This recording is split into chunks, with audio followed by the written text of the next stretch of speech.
Ahojte, som Daniel z LSH. Sme tu v Pakši, kde sme tento dom postavili do stavu hrubá stavba.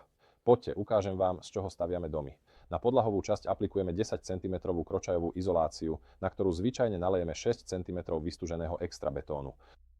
Na fasádnej strane používame 10 cm fasádnu tepelnú izoláciu, ktorú zvyčajne omietame a farbíme produktovou radou UB. Pod fasádnou izoláciou sa nachádza konštrukcia domu, teda samotné stĺpy, spodné a horné väzníky a LSH stenové panely. Ideálne v LSH stenovom paneli je minerálna vlna, parozábrana a OSB dosky z oboch strán. Na vnútornej strane je 5 cm EPS inštalačná vrstva. Vonkajšia vrstva je jednovrstvový sadrokartón, v miestnostiach so zavedenou vodou impregnovaný sadrokartón alebo podľa požiadaviek protipožiarny sadrokartón. Podľa požiadaviek môže byť namiesto jednovrstvového sadrokartónu finálna povrchová úprava aj dvojitou vrstvou sadrokartónu.